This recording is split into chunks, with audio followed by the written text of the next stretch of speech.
नमस्कार दोस्तों। प्रस्तुत है शालू दुग्गल के द्वारा लिखी कहानी पड़ोसिन। रविवार को सुबह ही घर की घंटी ने हम सबको जगा दिया। मैं दरवाजा खोलने के लिए उठने लगी तो पति ने कहा, रुको मैं देखता हूँ, हो सकता है अखबार वाला हिसाब लेने आया हो।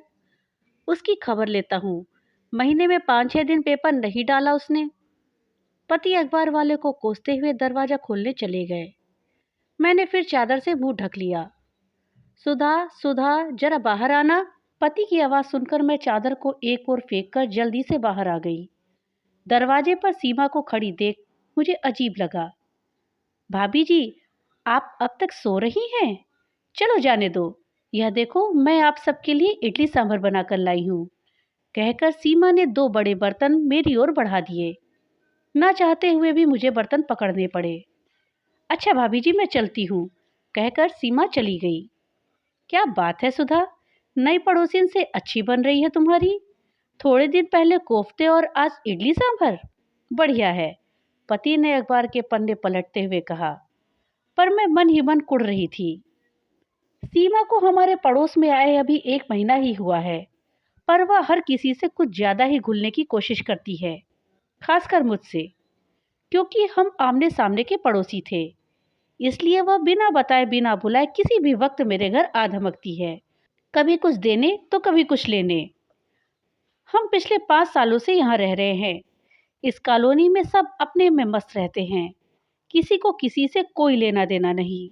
बस कभी कभार महिलाओं की किटी पार्टी या फिर कॉलोनी के पार्क में शाम को मिल जाते हैं। इतने सालों में मैं शायद ही कभी किसी के घर गई हूँ। इसलिए सीमा की ये आदत आजकल अचानक चर्चा का विषय बनी हुई थी। रविवार को सारा दिन आराम करने में निकल गया। शाम को बच्चों ने पार्क में चलने को कहा तो पति भी तैयार हो गए। बच्चे और मेरे पति फुटबॉल खेलने में व्यस्त हो गए तो मैं कॉलोनी की महिलाओं के साथ बातों में लग गई।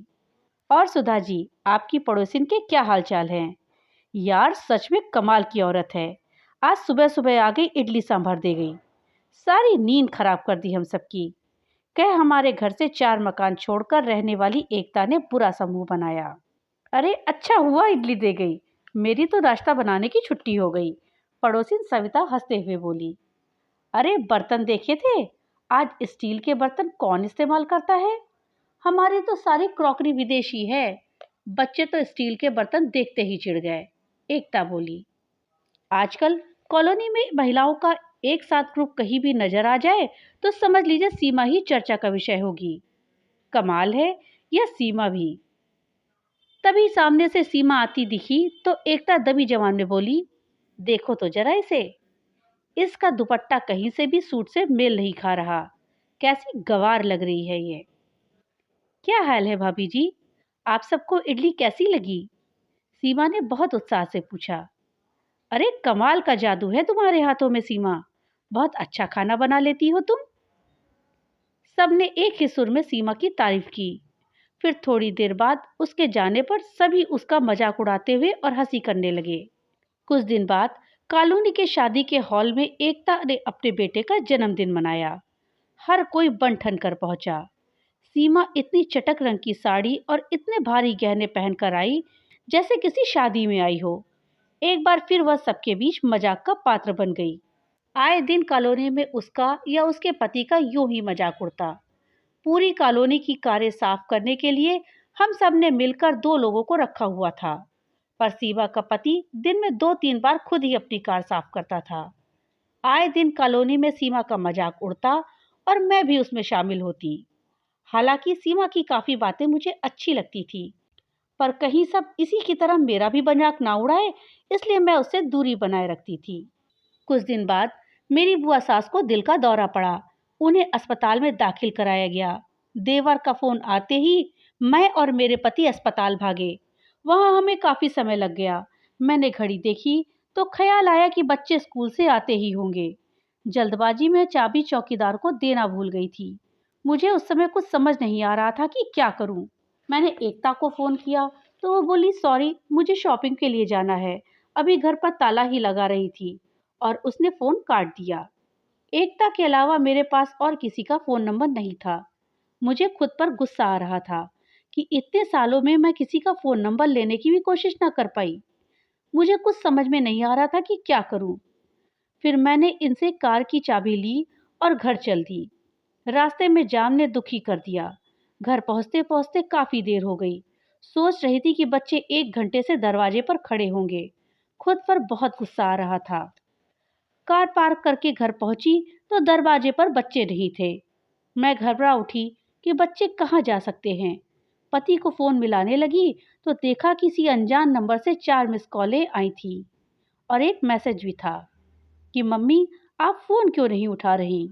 हम सीमा आंटी के घर पर हैं। मैसेज पढ़कर मेरी जान में जान आई। सीमा के घर पहुंची तो बच्चे खाना खाकर टीवी देख रहे थे। अरे भाभी, आप कहाँ चली गई थी? बच्चे स्कूल से आकर घंटी बजा रहे थे तो मैं उन्हें यहाँ ले आई भाभी। आप मुझे बोल जाती तो घर जल्दी नहीं आना पड़ता। अच्छा जाने दो, 1 मिनट रुको, कहकर सीमा अंदर जाकर एक डब्बा ले आई। बोली, भाभी आप थक गई हैं, इसमें सब्जी रोटी है, आप खाकर आराम कर लेना। मैं उसे थैंक यू कहकर बच्चों को लेकर घर आ गई। बच्चे कपड़े बदलकर बैठने लगे। मैं मेज पर रखे डब्बे को देख रही थी।